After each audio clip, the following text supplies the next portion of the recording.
Do you ever wonder how government in Cincinnati operates? Like, really operates? Sign up for WVXU's City Government 101 newsletter. You'll learn all the basics and more in a weekly email, giving you the tools you need to stay informed and get involved. Sign up at WVXU.org. Oh, hey, it's Dave Hill. That's right, Dave from before, Dave Hill from Show Business. And this week on the show, from Severance and Orange is the New Black, fellow Clevelander also, yes, Michael Chernus. From BoJack Horseman and Rick and Morty, Scott Chernoff, plus Greg Hess. It's the Novelizers. I'm coughing from the smoke after the explosion that we added, hopefully in post. Don't want your popcorn, don't want your milk duds, don't want my shoes stuck in pools of sticky cola. Don't show me romance, don't show me fist fights, just show me words printed out under the book lights. Yeah, baby, novelize the movie. Give me sentences, paragraphs, and nothing to see. Yeah, novelize the movie. Write a book and turn it into a podcast. Welcome to the Novelizers. I'm your host, Dave Hill, and welcome to the only podcast on Earth to team Michael Chernus up with Scott Chernoff. It's cool because their names, they sound kind of similar. They sure do. Yeah, kind of. Probably Sure. not to them. No. But to us, sure. Yeah. Sure. Let us have it. We're also the only podcast where professional, fully licensed comedy writers turn classic films into hilarious audiobooks narrated by actors and comics. All season long, we're novelizing The Dark Knight. And who do we have on the show today, Stephen? I am so glad you asked. We have, well, you pretty much said it already, but we have Michael Chernus. He's known for his work on stage and screen. You can catch him as Ricken on Severance. I love Severance. As Edward Tavner on The Patriot, and in The Devil in Disguise on Peacock.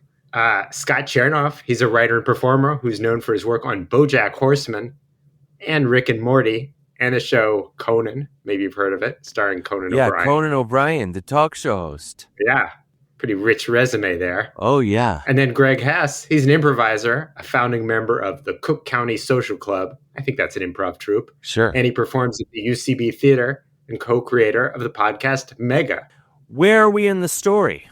Is the question I have written down in front of me. I have the answer written down in front of me.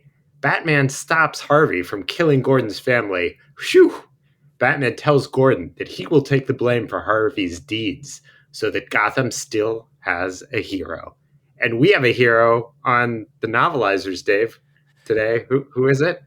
Michael Chernus. Novelize us.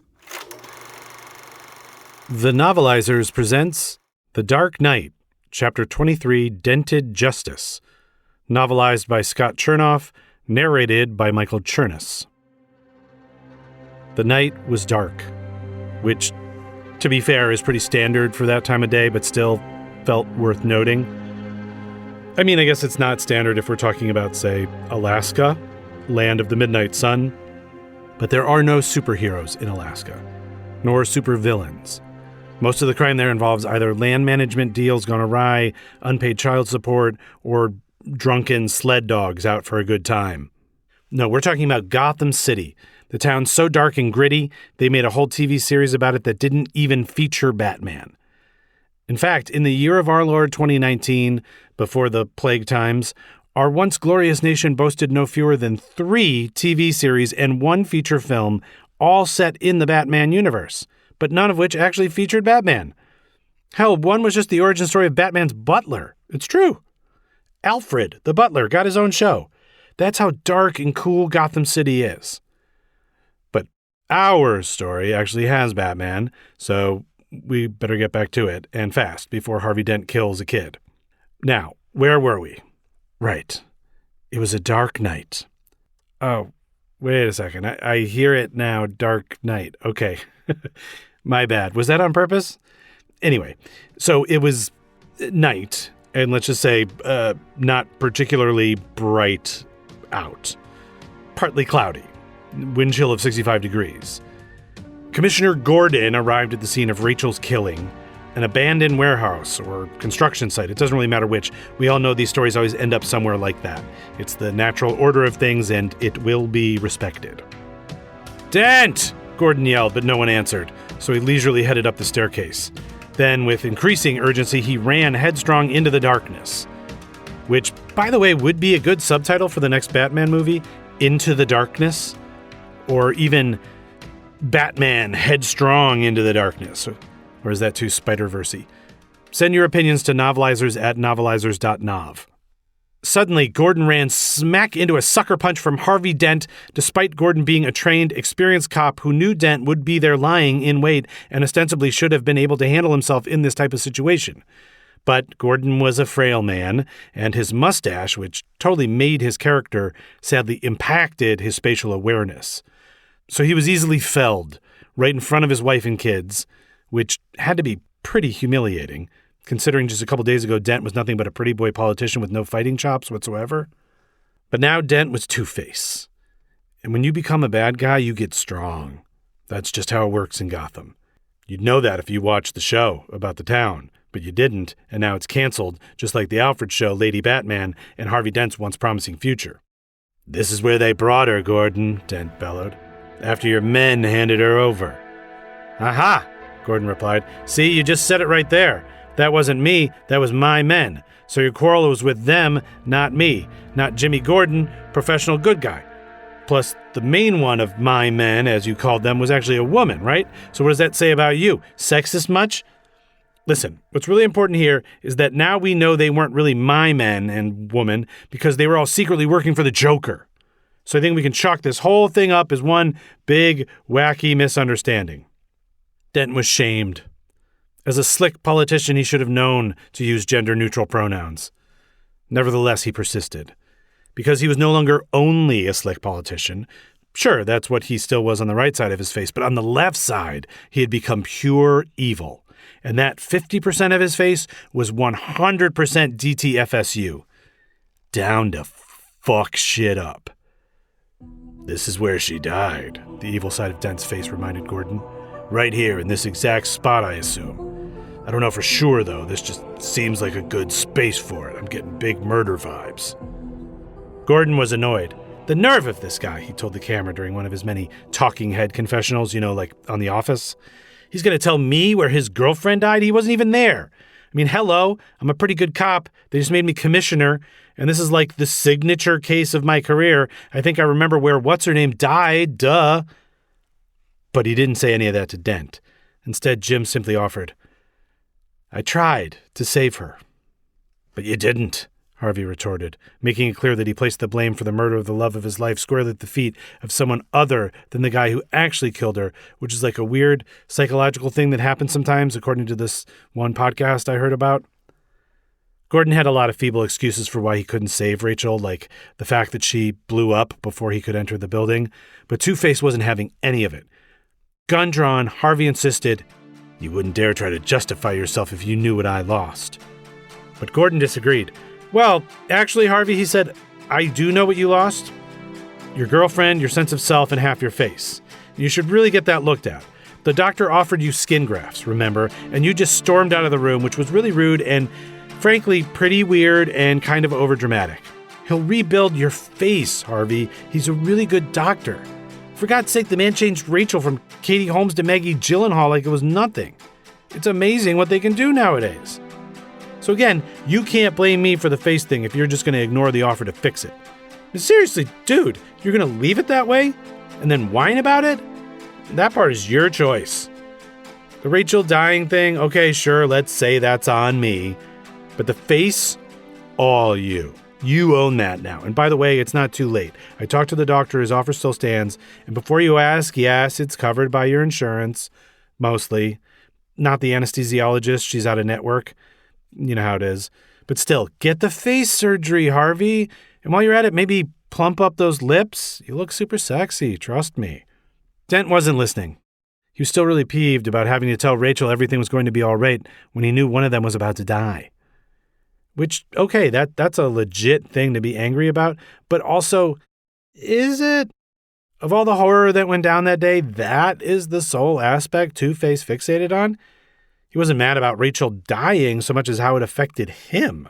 So once again, it's all about Harvey, typical narcissist.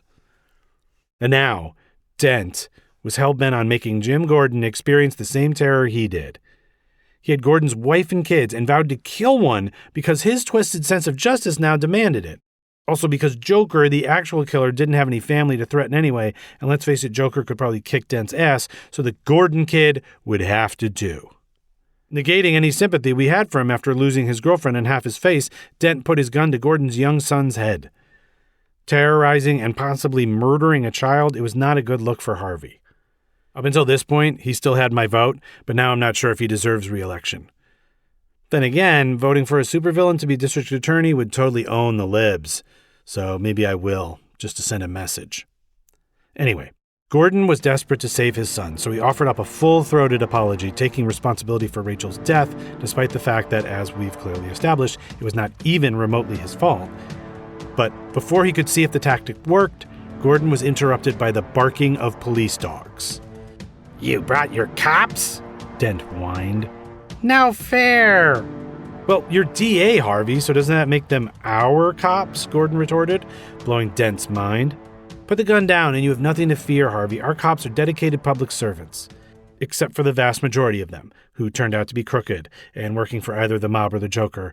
Some eventually for the Penguin too, I assume. Point is, they're just here to create a perimeter." "You can throw around all the fancy math words you want," Dent snapped. "All I'm saying is that I really want to kill your beautiful blonde baby boy. Why do you have to be so aggro about it?" Suddenly, Batman spoke up. It wasn't clear how long he'd been lurking there, watching undetected. It never was. Creepy stuff. "You don't want to hurt the boy, Harvey," Batman growled. Oh yeah, the boy. It was easy to forget, but during the entire extended conversation, Harvey was still holding a gun to a child's forehead, while his mother and another child cowered mutely nearby. We don't really know this boy, who shall remain nameless, but we're told it's Gordon's son, so we'll go with that. He's basically a prop, albeit an adorable one. It would, of course, be horrific for Dent to shoot him, but more in a generic, "oh, isn't that awful" kind of way. And it was clear that Dent was less about killing the kid and more just forcing Gordon to watch him die, an idea that definitely came from the side of his face that was now a bad guy. Batman and Two-Face went back and forth, speechifying about fairness and justice, with Dent grandly proclaiming, "You thought we could be decent men in an indecent time," thinking to himself, "Good one, Harvey, that ought to shut him up." Indeed, it was a cool-sounding phrase, but Batman was unimpressed. "What's all this you thought?" he asked. "You're saying I was the only one who thought we could be decent men? I think we both thought that, dude. Weren't you like the ultimate do-gooder? I was the Dark Knight, but you were the White Knight, remember? Come on, Dent, admit it. You also thought we could be decent men in an indecent time, and then your face turned evil, proving your old face wrong. So now you want to pretend that you were anti-decency all along? Not on my watch, buddy." This would traditionally be the point where Batman started kicking butt, but Two-Face stopped him in his bat tracks by pulling out the ultimate weapon. A coin. Not a quarter or anything, just a generic coin. Maybe it's Canadian. Did they shoot this in Canada? Or British? It's got what appears to be maybe a queen on it. Does Gotham City have its own currency? Either way, this coin is now the centerpiece of Dent's life philosophy. Some high-level thinking about how flipping a coin is the only fair way to determine whether someone lives or dies, because coins are unbiased. Tell that to Nichols with Thomas Jefferson on it. Dude owned and raped slaves. Sounds pretty biased to me. And also because, according to Dent, Gordon's mute son now had as much chance of living as Rachel did, which makes perfect sense if you ignore how the circumstances are totally different and Dent could just choose to not kill the kid if he wanted. But okay, there was a coin. And as Hank Ibsen demanded, it must be flipped. Batman tried talking some bat sense into Dent, telling him the Joker's plan was to corrupt Harvey because, and I quote, "You were the best of us, and you still could be if you just take the doctor up on his offer to rebuild your face. Yes, I was lurking here the whole time, listening to your conversation, and Gordon's right, the procedure will be painful, but it's fully covered by your insurance, except for the anesthesiologist, and a couple of the prescriptions, and of course there's the copay, but the point is you would look awesome, like yourself, but just different enough to be slightly unsettling. You'd have your pretty face back again, and then you wouldn't be half evil, and it would be so great for you, man. You could write a book and do talk shows, talk about your new lease on life. Next thing you know, boom, you're running for mayor, probably Probably not president, though, because of the scars from the face surgery. I disagree about doing your lips, though. I think your lips are already way sexy. Dent had heard enough. He flipped his mystery coin without calling it so that whatever side it landed on could be interpreted however he wanted. No matter, both sides were heads, which he decided on the spot meant kill Batman. So he pulled the trigger, and Batman went down. The movie immediately came to a stop because Batman was dead and there were no sequels. The end. Wait, no, Dent wasn't done. He flipped the coin yet again, and again he got heads. Had he ever stopped to consider that maybe Canadian coins have heads on both sides? Or did he know all along it was a trick coin, which kind of undermines his whole unbiased coin 50-50 chance spiel? Well, it was too late now, because it was finally the moment Dent had been waiting for. He was ready at last to brutally murder Jim Gordon's son.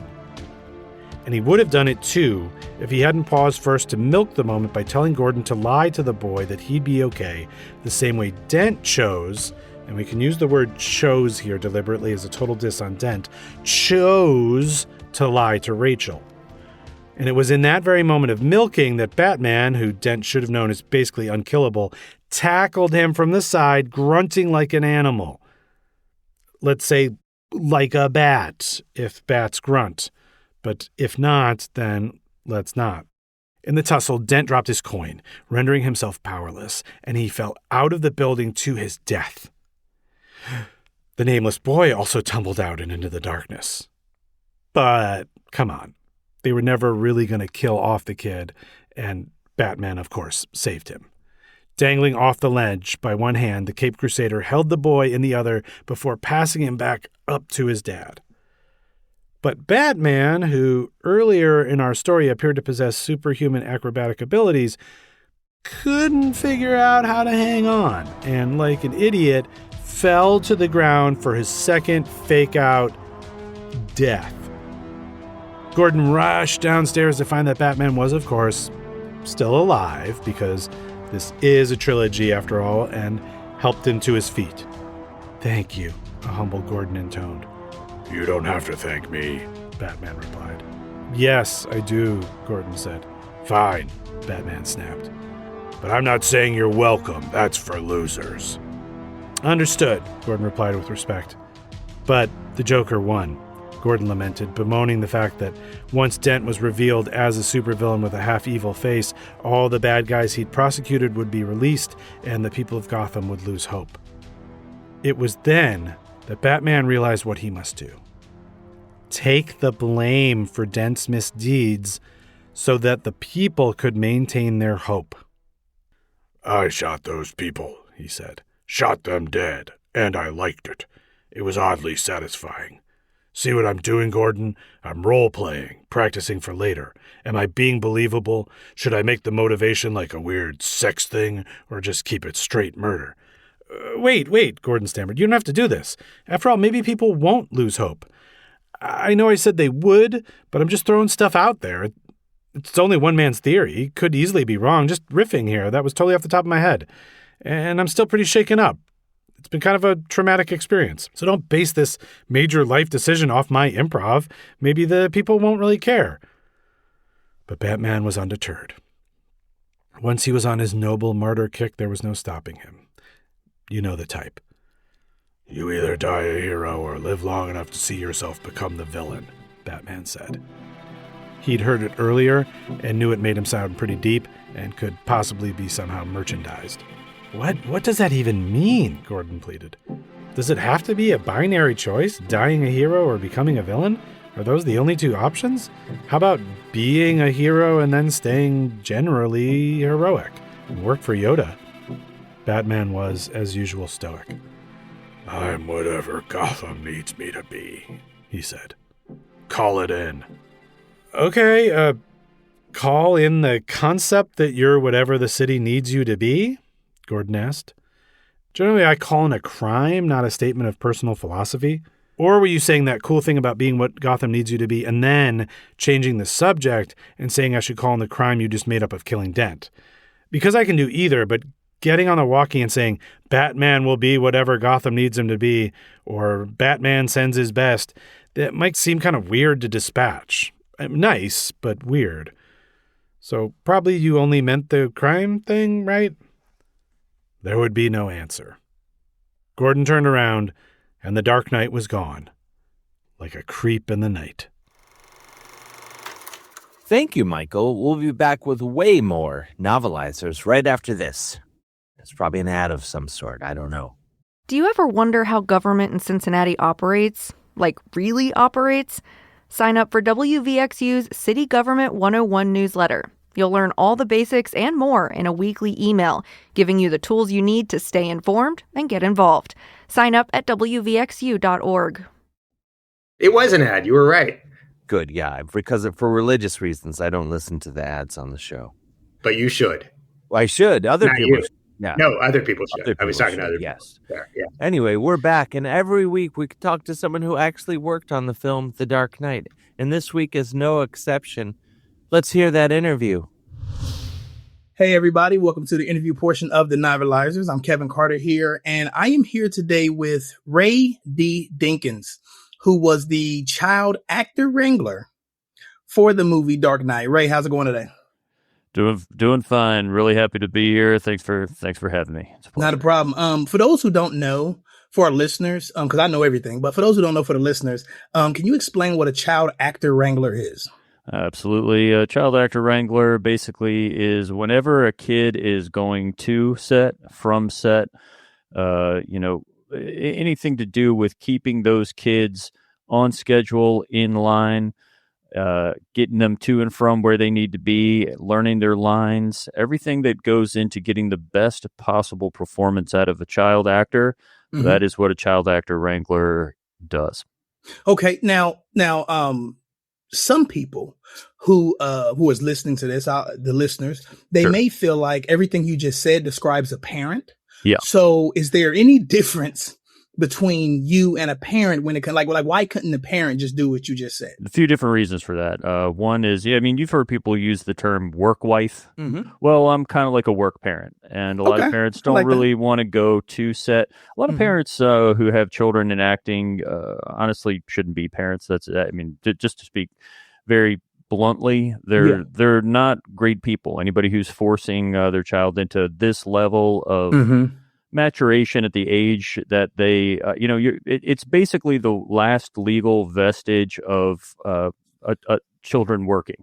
Yeah. So what we're doing is, we have to wear kid gloves, pun intended. And a lot of times we don't want the parents on set because they're driving the kids too hard. They're driving them crazy. They're driving them. And it's interesting you say that because at that point, the kid is probably making more money than the parents anyway. Always. You know what I'm saying? And they're pushing the kid on there to do that. So that makes sense. Have you ever dealt with kids who you can feel like, oh man, your parents really aren't good? Yeah, I've to be totally honest, I've had to consult a lot of kids on steering them toward basically what are the legal options available to me to legally separate from my parents and to get your finances in order, because a lot of times these kids are coming to set. They'll give me a little give me a little insight as to what's going on at home, and I'll say, well, that's an example of your dad taking your hard-earned money, investing in a Jimmy John's franchise or whatnot, and then it ends up that kid doesn't have college money. It sounds like you're also not just a work parent, you're a work therapist and lawyer. Yeah, I'm work therapist, lawyer. I'm also investment advisor. Yeah, and a lot of times I'm trying to even coach these kids away from acting. I'm saying really? take your money and run, and I'll say get an education. Or these days I'm saying AI is going to take your job tomorrow, so you probably should learn how to fix an aircon. You know what I mean? Yes. It seems like you're having like real life conversations with them, and they just want a Lunchable. Yeah. Oh yeah. Kids hate talking about investments, and but kids also hate learning lines, and they've got to do that for their job too. So and I'll be running lines with them, and sometimes I'll pepper in some advice in the middle of a scene that we're running, and they'll go, "Wait, that wasn't in the script," and I'm going, "Yeah, well, life isn't a script, is it? You're going to be faced with some curveballs in life, and that's what I'm throwing you right now." Yeah, it makes sense. Like I said, you're a real life work parent, and it shows, and it also shows that you care. That's right. I like to think of myself as a real life, super responsible, cool stepdad. I like that. You're the stepdad. Yeah. I'm the I like stepdad that actually is cool, that you actually Yeah. want to hang out with, that's actually going to give you good advice. Exactly. Makes sense. I have to be one to say, after I heard your title and, read up on it and stuff, I don't remember seeing a lot of children in that movie. That was a bummer. Because actually in the original script, every single character had a child flashback montage. Every single character. Every single speaking character Okay. had a flashback childhood montage. And unfortunately, we've seen the Batman, we've seen his backstory, pretty much a lot. Some would say too much. Thousands of times. And so what ended up happening is I had a lot of kids on set with nothing to do. Mm-hmm. And when you got kids on set with nothing to do, it turns from child wrangling into what I'll just call animal taming. And, because there's a lot of energy with nowhere to go. So when it came to being the child actor wrangler, because when you talk about every character, I'm thinking of when people, when the Joker when it went back and the Joker was a kid, did he still wear makeup or something? Because Heath Ledger really had to embrace Joker to be that good, right? Right. So even though they didn't film it, I was wondering the child that had to play Joker, was they just as intense from a method acting standpoint as Heath Ledger was? Well, here's something absolutely crazy. So I'm working with this kid, and I'm really impressed by him. He never got out of the makeup. He was, just working at the top of his game, knew all his lines. He would, come early, stay late. Definitely open to my investment advice when I gave it. Mm-hmm. And I'm going, this kid is going to win an Oscar for this thing. Lo and behold, it was Heath Ledger. Heath Ledger is the only kid in that movie that actually he played the child version of himself, and he played the adult version of himself. That's how good that guy was. Yeah, I don't think the world would have been ready for that. If that would have came out, the world wouldn't have been ready. So that was impressive. And, Heath Ledger also, both his parents still were very involved in his career at that time. So, I had to deal with them too. And I was giving him a lot of advice that he ended up taking. Yeah. Because it seems like if he is going to play the child backstory, right, then during that framing, during that time period that they're shooting that, he is considered a child actor. Right. Which means now you are in charge of Heath Ledger as the child actor wrangler. Yeah. And he's so method that he is going, I am a child Joker actor.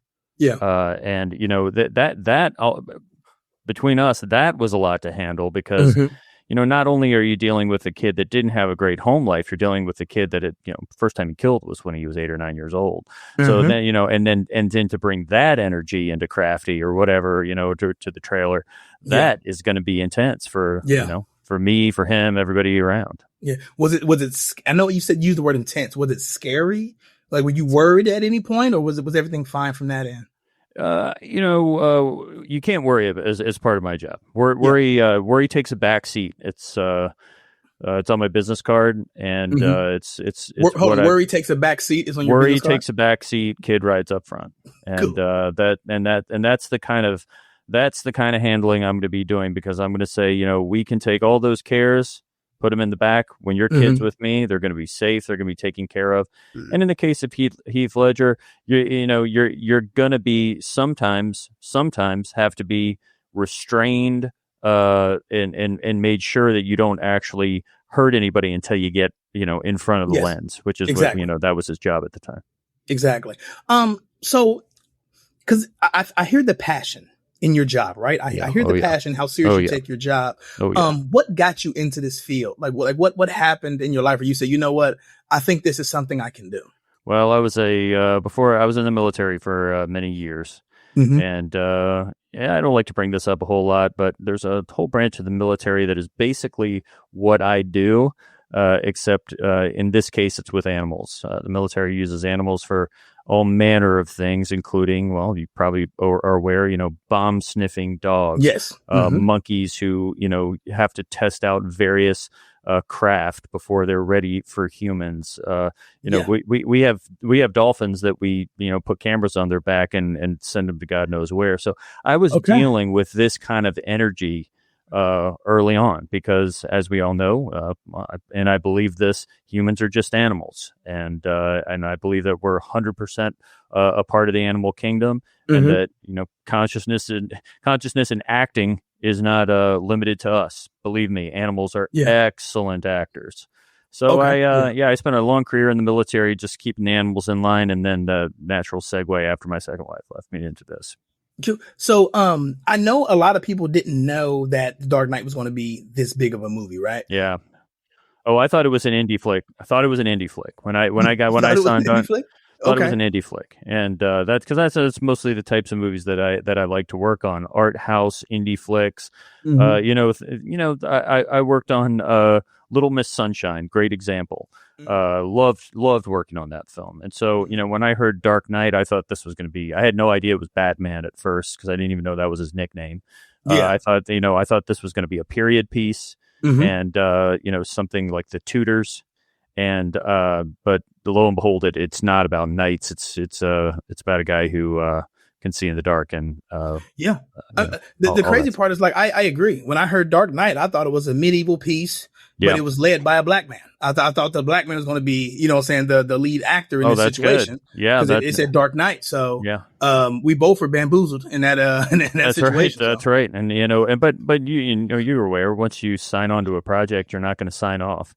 Exactly. And especially me, for me, this was, even though there wasn't a lot of this ended up being a ton of work because all the kids that were on set had to stay on set in case they wrote those parts back in. Yeah. So, I was working 18, 20-hour days for months on end, just trying to keep these kids, wrangled, entertained. Yeah. So that's my question. I don't think you said it already, but if you have, I apologize. But, like, do you know what happened to make them not use the kids in the movie and stuff? I think it all came down to a decision by Chris, and that's the director, Chris Nolan. I would hate to say that I had a role in this, but when I was there in Video Village, watching some of these kids, they did tape a few of the segments for the backstories, and it might have been me, but I did say, what's the deal? Well, what's the deal with child acting? Can they really act? And I think he heard that and thought, you know what? They really they make money, but there are a lot of things that make money doesn't necessarily mean that we need to see how you do it. Yeah. And so I think these days we just don't have the same child actors that we used to. Think about Shirley Temple. Shirley Temple, one of the greatest. One of the greatest talents of all time. Yeah. Think about every kid that was in The Little Rascals. That was great acting. But those kids, they worked them. They worked them they didn't have to go to school. They didn't have parents. A lot of them were adopted. Drew Barrymore too. Drew Barrymore. She was a child actress. Absolutely. Yeah. And some would argue she still is. But I do think that I didn't mean for it to be a snowball effect, but I did say, what is the deal with these child actors? And I think you realized a lot of these segments you just didn't need to see. You didn't need to see Alfred as a kid. You didn't need to see. You just didn't need to see any of the supporting. Now, characters. What would have been amazing acting is if the actor that played Alfred as a kid was Alfred as a kid. That would have been a heck of a piece of acting. Yeah, that would have been a heck of a piece. That would have blown minds for sure. Yeah. So what is life like out after Dark Knight? You know what I'm saying? Because matter of fact, I got first question. Do you still claim the Dark Knight as a, I was able to do this, like, because there's really no proof of you working because it was never in the movie. So is that something you still hold proudly that you was a part of that, or? Well, absolutely. It's there's no proof I was in the movie. That there's nothing on the celluloid that shows my work, but definitely on IMDb. You can look me up. I've got over 300 credits on IMDb, and I'll work on anything. And these days, I just feel like the whole thing's going toward verticals. I'm into verticals, and so that's really the direction of the whole industry. And there's not a lot of kids acting in verticals either, even though I still call myself a child acting wrangler. But yeah, most of them seem honestly kind of like softcore pornos without the nudity. Yeah. every now and again they'll need a kid for like segment 37 of a 235 segment movie that's divided up into 30-second pieces, and I'm there. Yeah, I'm there. You're there. So my thing is like, have you ever thought about, saying during downtime, like just having heading to Cancun? Oh yeah. Well, I mean, yeah, but no, not yet. Oh, okay. I'm like all right, I was just thinking about Cancun. I don't know why. Yeah, just pops it's okay.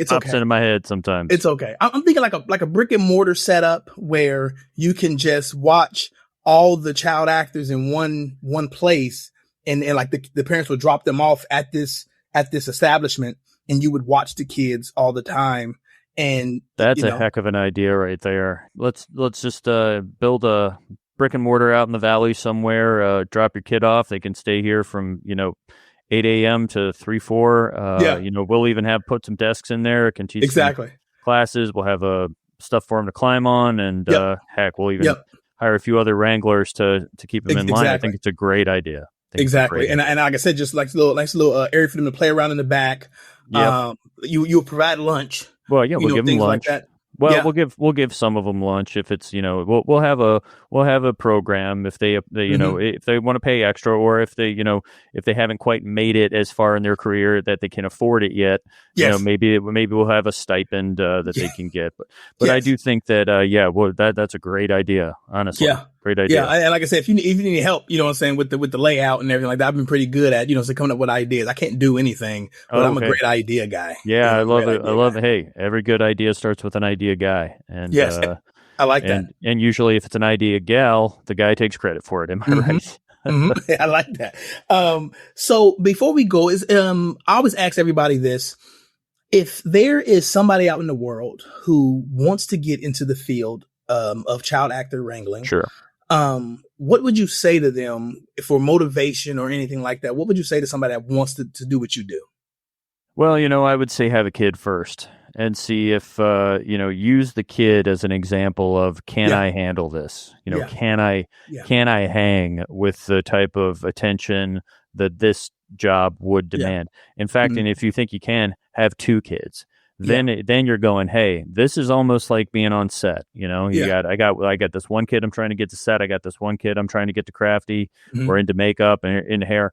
And then if then it's piquing your interest, my advice would be have a 3rd kid, because it's always the 3rd kid that breaks you on a busy day on set. Yes. When I had basically young Alfred, young, I believe his name was young Sensei, as what we were calling him, and then young Heath Ledger at the same time on set. Brother, that almost broke me. And so, you got to check out what it's like to have 3 kids. So, use your family as an experiment. Yeah. So I like the advice of basically have kids as experiments. Like just test the kids. Like have a kid, test it out, see if it's something you want to do or not, and then go from there. They always say work-life balance, and I think it's a great idea. If you're thinking about working, see if you can do it in life, and because you got 3 kids at home, you can have 3 kids on a set. Not a problem. Ray, I want to thank you for joining us today. This has been very insightful, and you really opened up the world's eyes on a side that people don't really see a lot. So I want to thank you for that. Appreciate you having me. Happy to be back anytime. And if you ever need a kid that needs a little corralling, you know who to call. All right. Thank you very much. All right, guys, this has been the Novelizers. I'm Kevin Carter, and I'm signing out. Thank you, Kevin, and thanks to this week's guests, Michael Chernus, Scott Chernoff, don't get confused, and Greg Hess. See you next time when we'll be featuring a chapter novelized and narrated by... Wait, what? Reading, it says it's by me, Dave Hill. Wow, how'd you get that guy, Stephen? That's a big get. Big. I know, I pulled a few strings. Very hard to pin down. Anyway, see you next time for what critics are already calling the best episode of the show. In my opinion. And the critics' opinion. A lot of people's opinion. The Novelizers is hosted by me, Dave Hill, and produced by Stephen Levinson. Hey, Stephen. With Graham Douglas, Cole Emhoff, Kevin Carter, Christine Bullen, Dennis DeClaudio, and Rob Kuttner. Music by Cole Emhoff. Additional editing by Sunita Haberline. Graphic design by Crystal Dennis. Theme song by Andrew Lynn. Performed by Knots. Additional support by Elizabeth Taveras. Distributed by Cincinnati Public Radio. The Novelizers is an AI-free podcast. Written, narrated, and edited, and scored entirely by human beings. Can you imagine that? The Novelizers is a work of unauthorized parody. Follow The Novelizers on Instagram, Threads, Facebook, TikTok, and YouTube. And please support us on Patreon. Copyright 2026 Novelizers, LLC. Do you ever wonder how government in Cincinnati operates? Like, really operates? Sign up for WVXU's City Government 101 newsletter. You'll learn all the basics and more in a weekly email, giving you the tools you need to stay informed and get involved. Sign up at WVXU.org.